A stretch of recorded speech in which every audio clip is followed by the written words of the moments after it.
अगर मान लीजिए किसी भी परिजन की, किसी भी माता पिता की अगर बेटी मरी है, अगर कोई बच्चे उनका समर्थन करके धरना प्रदर्शन करने आए हैं, तो पुलिस प्रशासन की क्या रोल बनता है कि वो लोग छात्रों पे लाठी चलाएं? आप बताइए, आप लाठी क्यों चला रहे हैं? आप अगर पुलिस प्रशासन की कोई बेटी अगर मरती, अगर उनकी बेटी के साथ ऐसा होता, क्या वो लाठी चलाते?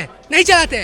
लाठी क्यों चली है छात्रों पे? अगर कोई छात्र किसी माँ बाप के कोई बच्चा मरा है और उसके लिए कोई प्रदर्शन कर रहा है, तो पुलिस प्रशासन आज यहाँ मांग रही है कि सहयोग करिए, बाहर रहिए। उस टाइम पुलिस प्रशासन कहाँ थी? और उस टाइम सहयोग कहाँ था पुलिस प्रशासन का? अभी की घटना है सुबह की, उस टाइम पुलिस प्रशासन का सहयोग कहाँ था? और लाठी क्यों चल रही है? अगर पुलिस प्रशासन वालों के घर वाले परिजनों के साथ ऐसा होता, अगर उनकी बेटी होती, क्या वो लाठी चलाते?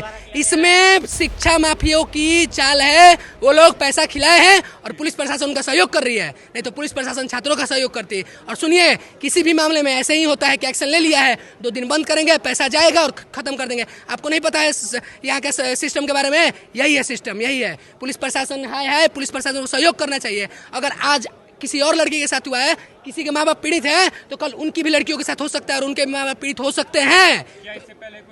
इससे पहले भी बहुत सारी घटनाएं हो चुकी हैं। घटना घटती नहीं है और खत्म हो जाती है। बच्चों को पता नहीं होता। देखिए, जो घटना घटाने वाला है मेंटली हैरेस क्यों किया? अगर मान लीजिए पहली घटना घटती और उसमें जो ये टीचर अगर उसमें इन्वॉल्व रहता, उसके साथ अगर उसको कड़ी से कड़ी सजा मिल जाती, तो टीचर भी डरता। रेप करने वाला अगर बचता क्यों है? क्योंकि उसको प्रॉपर सजा नहीं मिलती। उसको पता है कि 6 महीने बाद, साल भर 2 साल बाद पैसा फेंक के निकल जाएंगे। अगर उसको प्रॉपर कड़ी से कड़ी सजा हो जाए तो रेप करने से पहले इंसान डरेगा। वैसे ही मेंटली हरास करने से पहले यहाँ टीचर डरते। अगर उनको यहाँ से पहले अगर जो घटना हुई होती, उसमें उनको पूरी कड़ी से कड़ी सजा दी जाती। इसमें प्रशासन का बहुत ही बड़ा लूप होल है और कॉलेज प्रशासन का भी तो बहुत बड़ा लूप होल है। लड़की की घटना हमको जैसे ही रात को 2 बजे पता चली और उसके बाद से ही मैंने ट्विटर पे हर वीडियो शेयर कर दिया। बिहार भी मनीष भैया का जो चैनल है उस पर भी सब कुछ भेज दिया है। और अपने तरफ से हम पूरी कोशिश करेंगे कि जिस भी माँ बाप की ये जो बेटी है, हमारी बहन है, इसके लिए जस्टिस मिले। और इस बार कड़ी से कड़ी सजा होनी चाहिए। ये जेल में बंद करने से नहीं होगा। ये जो ढकोसले करते हैं पुलिस और प्रशासन, ये जेल में बंद कर दिया, ये कर दिया, वो कर दिया, हम लोग कार्रवाई कर रहे हैं, आप लोग घर जाइए। घर क्यों जाएं?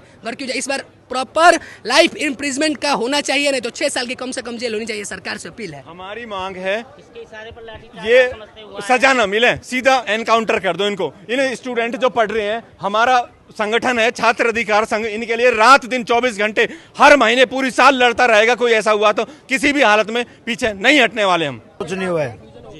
रात 9 बजे हमने आके पुलिस बुलाई है, सुबह तक हमने पुलिस को कुछ नहीं किया। जब कॉलेज का स्टाफ कोई 1-2 यहाँ है, जब पुलिस ने हमारे ऊपर लाठीचार्ज किए, ये यहाँ से निकलो। पुलिस हमें कह रही है यहाँ से निकलो। हमें नहीं पता हमारी बच्ची अब भी कहाँ है, हमें को नहीं पता है। हाँ, तो नहीं बुलाया हमने आपको, आप जाइए यहाँ से। आपको नहीं बुलाया हमने, आपको नहीं बुलाया है ना, आपसे कहा है बात करने के लिए। आप बुलाएंगे तो ऐसे थोड़ी ना हम आएंगे। ना हम आपसे बात ही नहीं करनी। आपसे क्या बात करेंगे हम? आपसे क्या बात करेंगे हम? आप पूरी बात सुनेंगे? नहीं सुननी आपकी बात। आप जाइए, आप जाइए यहाँ से, आप जाइए यहाँ से। न्याय चाहिए। सुनो भाई न्याय चाहिए। आप जाइए। हाँ, शारदा से हैं हम। 5 लोगों के शारदा से हैं, बताइए क्या करो। मेरा भाई है, ये मेरा भाई है। शारदा की बात मत करो। 1 रुपए की जमीन पे दे रखा है, अपने गांव की जमीन पे 1 रुपए में शारदा दे रखा है। आप शारदा की बात नहीं करोगे। आपको जो कहना था वो कह दो, जाओ। सुन ली, आप जाइए यहाँ से। सुबह है जब से सफाई दे रहे हो ना, मुझे यहाँ पे न्याय चाहिए। योगी जी को बुलाओ, मोदी जी को बुलाओ। तब तक नहीं बुलाओगे तब तक नहीं जाएंगे। और कॉलेज को सील करो, कॉलेज को सील करो। जब तक कॉलेज सील नहीं करोगे तब तक हम नहीं जाएंगे। 4 घंटे मुझे मेरी बेटी के लिए न्याय चाहिए। ये 4 घंटे में बैठे हैं, कम से कम 10 मिनट में निकल के आए। सुनिए चीफ साहब, हेड साहब, इस बात की गारंटी हमारी है, यहाँ कोई इनके अलावा बोलेगा नहीं। मैं कह रहा हूँ यहाँ कोई और नहीं बोलेगा। यहाँ इनके और हमारे अलावा कोई नहीं बोलेगा। आप सब लोगों, मैं खुद कह रही हूँ चलो मैडम, अगर न्याय नहीं है तो मेरी बेटी को यहीं दफनाओ और कॉलेज को हम बंद करेंगे, सील करेंगे। हाँ, रिटर्न में चाहिए। और आप ये कह रहे हो ना, डीन रात के 9 बजे का अब तक नहीं। वकीलों के शारदा की। अबे विपिन सुनो भाई, सुनो मैडम, आप बुला लो मामला बहुत बड़ा मामला। सफाई नहीं देनी, सफाई आउटपुट कुछ नहीं होती है। क्या आउटपुट होता है? सुनो क्या आउटपुट होता है? काय को सॉल्व आउट होनी है। अभद्रता की है, किस से फाइल फाड़ी है, बताया गया है कि भाई जो प्रोफेसर है उनके द्वारा फाइल फाड़ी गई है और बदतमीजी से बोले, क्या बोले वो पूरी जानकारी तो अभी मिलेगी, और लड़की ने आत्महत्या कर ली है। ये बदमाशी कर रहे हैं, ये प्रोफेसर बदमाशी कर रहे हैं। सिर्फ यहीं का मामला ना है, आप पीछे भी पहले मेरी वीडियोस देखना, दबंगाई दिखाते हैं, एडमिशन टाइम में बोलते हैं हाँ इतने प्यार से बात करते हैं, फिर दबंगाई दिखाते हैं। गुरु और शिक्षा का जो रिश्ता है ना वो खत्म है, पैसा के लिए पता नहीं क्या किस तरह से बच्चे दूर दूर से यहाँ के पढ़ रहे हैं, उनके साथ अभद्रता की जाती है। कैसे कैसे उनको न्याय मिला, कैसे विश्वास करेंगे बच्चे, उनके गार्जियंस के हम अपने बच्चों को यहाँ ग्रेटर नोएडा में इतने ढेर सारे कॉलेज हैं, गलगोटिया यूनिवर्सिटी है और तरह तरह की शारदा, इतने सारे कॉलेज हैं, नॉलेज पार्क में इतना बच्चे पर ट्रस्ट करते हैं, इतने दूर दूर के बच्चे आते हैं, गरीब बच्चे, किसान के बच्चे, मजदूर के बच्चे लोन ले के पढ़ रहे हैं, इन पर ट्रस्ट करते हैं और बच्चा नहीं मिला। शारदा यूनिवर्सिटी बच्ची दे देगी इनको, बेटी को वापस दे देगी, कैसे?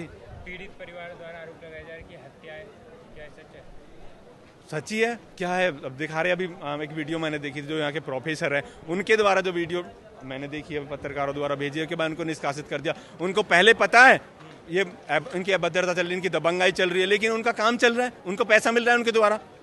कैसे उनको भाई, उनको कैसे दिखेगा कि भाई अब यही है, उनको बिजनेस अच्छा चल रहा है उनके द्वारा। अब उनको पता चले, सारा प्रशासन ऊपर सरकार तक पहुंच गई है ये खबर, तब उनको निष्कासित कर दिया है।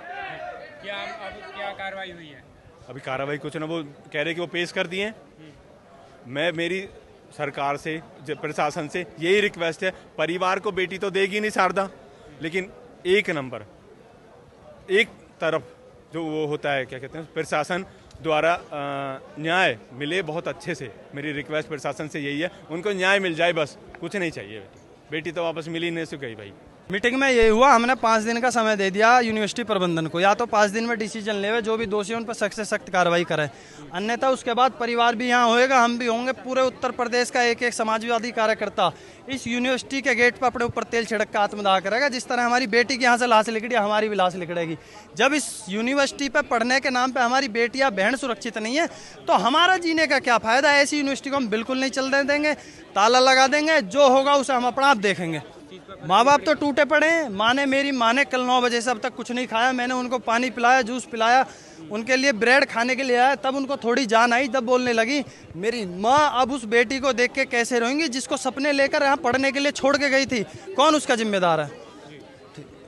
तो क्या फैसले लिए जाएंगे अगर आगे? फैसले 5 दिन का टाइम है, या अगर ये करते हैं कुछ नहीं तो हम अपने फैसले लेंगे। हम अब पूरे प्रदेश के नेताओं को बुलाएंगे, पूरी समाजवादी पार्टी यहाँ लाकर खड़े करेंगे, ऐसी यूनिवर्सिटी पर ताला लगवाएंगे, कोई फायदा नहीं चलने का।